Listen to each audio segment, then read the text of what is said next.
Hello everyone and welcome to our webinar today on measuring the business impact of employee engagement. My name is Charles Rogel and I'm the Director of Products and Marketing for DecisionWise, and I'll be moderating today's presentation. Our presenters today are Dr. Paul Warner and Josh Rosenberg. Hello. Paul is joining us remotely from Chicago. Thanks, Paul. And Josh is here in our office in Provo, Utah. Paul is the director of, or is the DecisionWise Global Employee Engagement Architect, and he holds a PhD in dual clinical and industrial psychology programs from the California State of Professional Psychology. He also leads our research on employee engagement. And Josh holds an MBA and is an assessment advisor here at DecisionWise. He works with clients around the world to conduct engagement surveys, and he's an expert on setting up and running the surveys. We'll provide some color commentary as we go through our presentation today. Just to give you a short background on DecisionWise, we've been in business now since 1996. We specialize in conducting employee engagement surveys and analyzing the results and then implementing organization changes based on the data that we find. But our focus is really on turning feedback into results. As we get started today, this webinar is scheduled for 30 minutes. We have a lot of material to cover, so we'll be moving somewhat quickly. If you have questions, please submit them using the question toolbar. Everyone's on mute, and so that's the only way we can communicate right now. And then after the webinar, we'll be sending out an email with a link to the slides from today's presentation. So Paul, let's begin by talking about some of the obstacles when comparing business metrics. I think to kind of lay the groundwork here, what we find is as we work with clients, sometimes collecting business metrics or comparing it to employee engagement is an afterthought. And they struggle then to really kind of organize their data in the right way to get some good comparisons. And here's some of the 5 reasons we find it to be difficult to do so. Yeah. You know, Charles, as I meet with lots of executive teams in presenting their employee survey results, employee engagement results, oftentimes they want to compare engagement with business metrics to make the case for engagement. At that point, after the survey is conducted and you've collected all of those responses, it really is too late. So I think one of the major obstacles that I see is that you have leaders in organizations who really are not bought into the concept or the idea of engagement. And so that would be kind of the overall barrier to comparing business metrics. But here's just a few more granular examples. The first one is oftentimes a survey is conducted that does not have a valid measurement of engagement. It is simply an employee survey, employee opinion survey, and it measures a number of factors that might contribute to engagement, but it doesn't have embedded within the assessment a measurement of engagement. I'll give you an example of what that might look like in just a minute. The second obstacle is unavailable data. So often we will have clients that do not anticipate,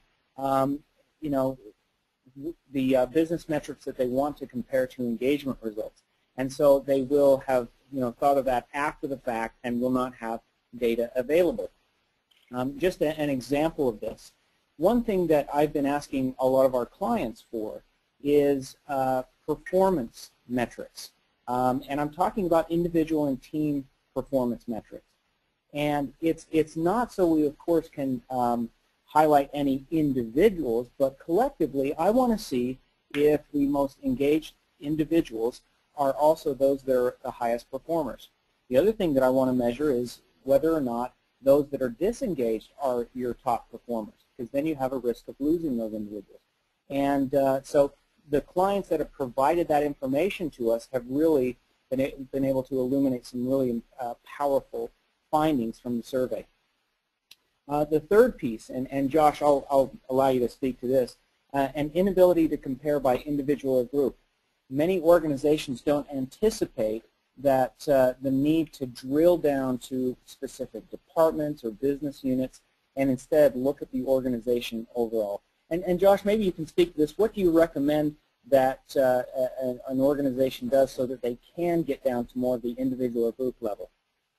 Yeah, when I first start working with a client, one of the things we talk about is what different groups we want to report out on. And oftentimes they have an idea of what they want to report out on, but they people don't know what they don't know. And so typically I would recommend that we gather as much information as we can on different demographics and also by organizational structure. And so I will work with them on a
campaign with an organization is I outline with them the differences between what we call trait engagement. That means the attributes and competencies that an individual shows up with. It kind of is in their DNA.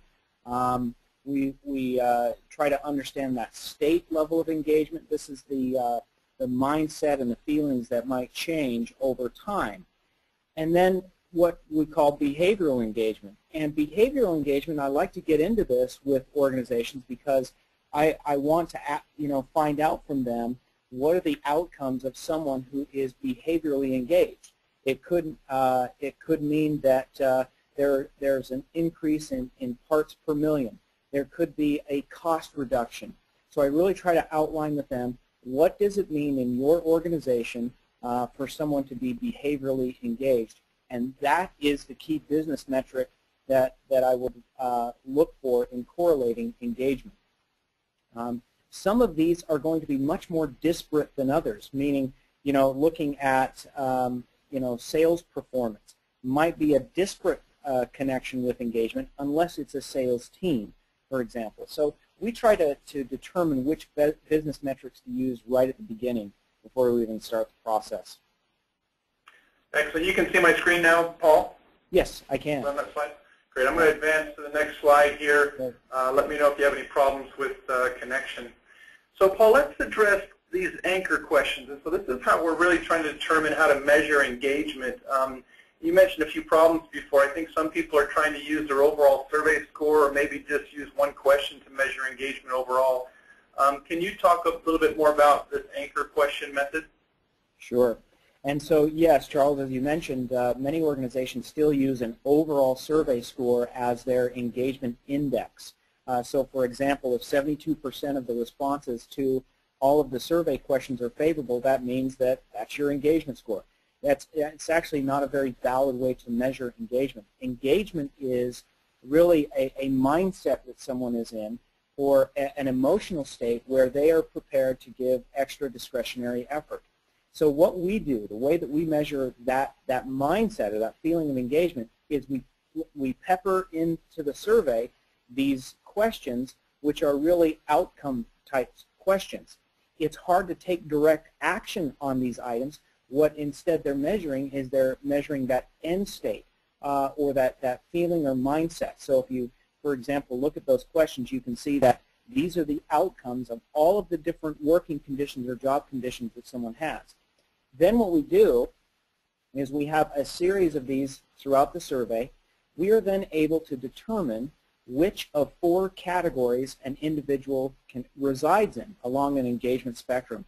So we have everyone from fully engaged to fully disengaged. This is just some example data here, but for example, we would be able to tell organizations what percentage of their employees are fully engaged or are in a position to really give that extra discretionary effort. Also, what percentage are fully disengaged. Now, typically, the fully disengaged group is a really small group. As you can see with the example, it's only 4%. And this is really representative of our national benchmark as well.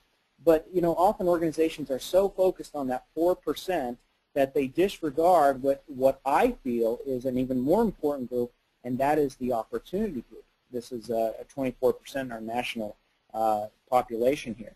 The opportunity group, what we find in our in-depth analysis in comparison with business metrics, is we find often that you have your top performers that might be in that opportunity group, but they are just simply overworked, stressed out, or burnt out.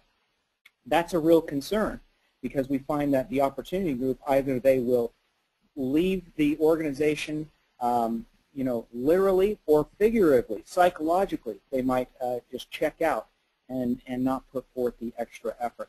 So by putting people into these different categories, and we can then understand the common characteristics, the attitudes, the perceptions of each of the 4 categories. Excellent. Thanks, Paul. I'm going to now transition. We've got a lot of cool slides we want to show you on some of the business metric comparisons that we're able to make using that engagement index and those metrics. And so the first slide really shows manager engagement compared to the engagement of those on their teams. And Paul, Josh, do you want to kind of walk us through what we're looking at here? Sure. Josh, I can do that. But what we did is we looked at managers within a large sample.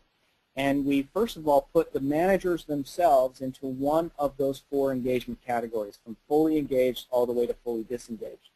And the question that we asked was, what percentage of their team, their subordinate teams, were also in those 4 different categories? So you can see that we found 808 managers who we considered fully engaged based on their responses to those anchor questions. Well, the neat thing is that 36% of their teams were also fully engaged. 48% were in the key contributor, only 12% were in the opportunity group, and only 3% were in that fully disengaged group.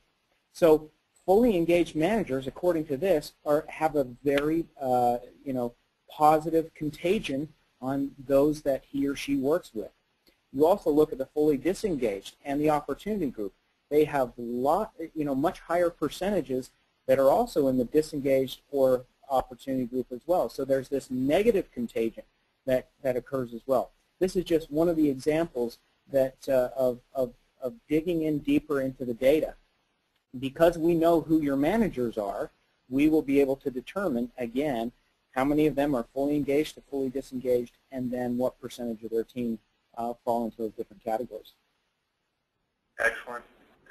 Now the next slide is a lot different. So we're looking at now this attrition index, and can you explain kind of how we got to create this slide? Sure. As I mentioned, we've got the engagement anchor questions, and we know which percentage of individuals fit into those groups. There's another important question that we typically ask on the survey, and that is a question that addresses someone's intention to stay with the organization or to leave. For example, we might ask, I see myself working at this company this time next year. Or we might ask, if a similar job with similar pay and benefits were to come along, I would choose to remain here. Well, someone's response to those types of questions can give you a good indication as to their intention to stay or leave.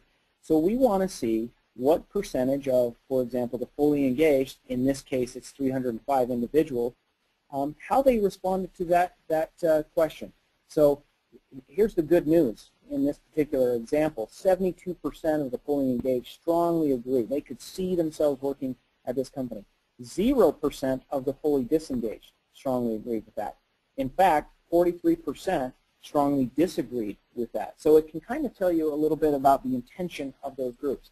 I would say that fully disengaged group, they probably are not the best fit anyways for the organization, so it might be some healthy attrition if they end up leaving. And luckily there's only 54 in that population. Yeah, there's only 54. This is a big group, a big organization. So again, this gives you another example of taking multiple indices on the survey and correlating them and looking at the other group. The other thing that you can do here to add some teeth to this is to actually lay over your actual attrition rates on top of this in the next year to see which of those people actually left, which we'll show you right now.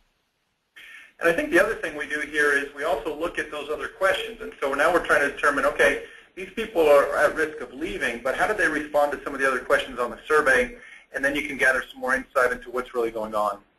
Yeah, again, we're looking for those common beliefs or attitudes within the 4 different groups. You're going to have much different attitudes in the fully disengaged group than you would the fully engaged. There's going to be certain things that are driving that feeling of engagement and certain things that are inhibiting that as well. Great. Customer satisfaction, this one was a hard one. Yeah. This was, and as I mentioned earlier in our presentation, that customer satisfaction is a difficult thing to measure, often because you kind of have this global customer satisfaction score, but when you look into that, what is comprised in that's the overall score, you'll find that there's a number of different factors that do not relate to employee engagement. I'll give you an example. The price of food is not something that correlates with the engagement of an individual.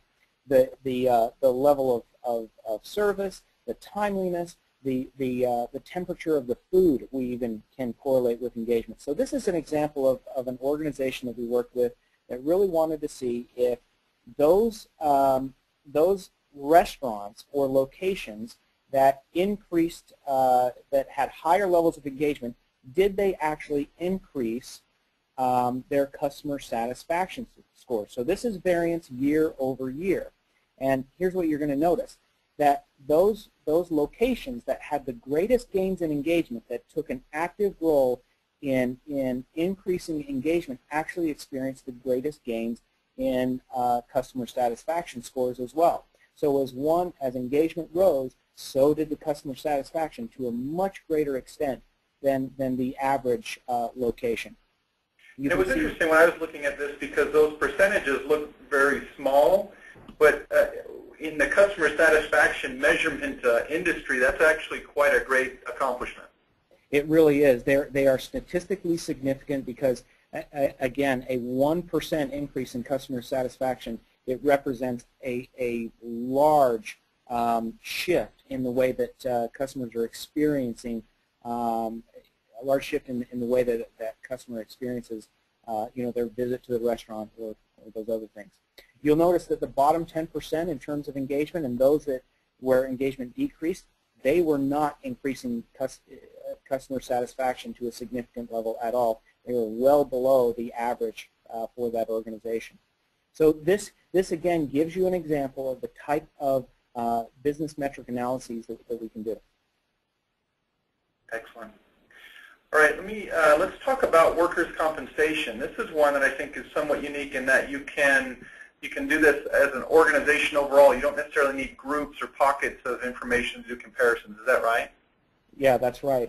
Again, if there is, let's say that you're in a manufacturing environment and you have manufacturing and then you've got, or you have operations and you have administration, workers' compensation claims might only apply to a certain sector of your workforce. And so this is, again, because we know what those sectors are, we can determine, if there's a higher percentage of claims from the fully disengaged group versus the fully engaged. Now you'll notice that, again, the percentages here might not be huge, but when you look at this by actual numbers, that could represent hundreds, if not thousands, of individuals making those claims, and so and a lot of dollars as well. So again, if worker compensation claims is important to your organization and you want to minimize those, it's good to correlate that with engagement. This next slide is somewhat unique, of course, to those organizations that are at risk of unionization or maybe have a few locations that are unionized. Yeah, and typically what we do here is we have a series of questions on the survey which really make up the Union Vulnerability Index. Questions like trust of supervisors, fairness in pay, fairness in treatment, safety, those types of things that we know can contribute to an individual organizing or joining a union. And we typically, just like with engagement, we put people along a spectrum and give a percentage of the individuals who might have high vulnerability or all the way to low vulnerability. And so that because our surveys are customized, we work with the organization to make sure that we really are capturing the factors that might lead to unionization. Yeah, so we're not showing here those items that we use to kind of come up with this index, but there were 5 or 6 items that we used to determine union vulnerability, and then based on that we came out with these average scores, much like we do the engagement index. Yeah, I've seen a lot of surveys that will ask, like, in the past year I thought about joining a union. Not a very good question. Or, I am fully engaged in doing my best work. We always get like 95% favorable on that. Yeah. You don't have to be outright and ask the questions that way. Instead, you ask about the factors that might contribute to that, and it's a much more valid way to measure. And finally, Josh, I wanted you to comment on this one more. This is the migration analysis, and I think what's interesting here is we're basically identifying, or are we identifying individuals? How do we show this data while maintaining confidentiality? Yeah, absolutely. So what you see here is on the left side, this is last year's, or in theory, right? This is 2011, but we would take last year's individuals for the fully engaged, key contributors, opportunity group, disengaged. They're put in those buckets. And then this year, we do it again, but we also look at who left the company and who didn't participate, because that's kind of a blank category. So we take those individuals, put them in one, and then this year, and see where basically people went. And there's a few interesting things about this analysis. One, you could see the disengaged, half of them, or almost half of them, left the company, which is what you would expect or what you would even want. And then, yeah, I mean, you look at the opportunity group, and that's really what I would say, like Paul mentioned, you want to focus on for the most part, because those other fully engaged key contributors, they mainly stay in those categories. But the opportunity group, again, you have that opportunity to increase their engagement. But this gives clients an idea of basically how they're doing with the things that they're implementing and where their employees are headed. So, and because we're using a unique code here to identify the responses, we're keeping all that information confidential. We're only reporting this out in aggregate for the overall organization. Yep. So we're able to maintain confidentiality. Yep. Yeah, you just see the numbers. There's no names associated with it. So. Yeah. Paul, as you debrief this with clients, what kind of responses do you get? Oh, they love this. And again, it really does suggest whether or not their efforts have produced results. What they really are interested in is that opportunity group. And typically we see somewhat of a bifurcation where half will either stay disengaged or leave the organization, and then another half will graduate to key contributor.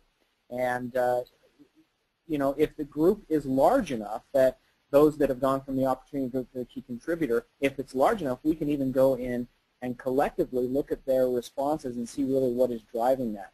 So I think this is an invaluable set of analysis if you're doing the engagement survey year over year, because it really does speak to your success in increasing engagement. Yeah, you're really able to. Oh, go ahead.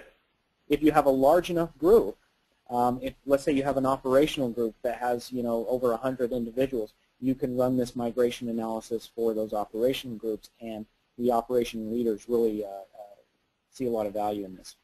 Yeah, it's definitely a testament to if you implement any interventions and if your interventions are working or not. Yeah.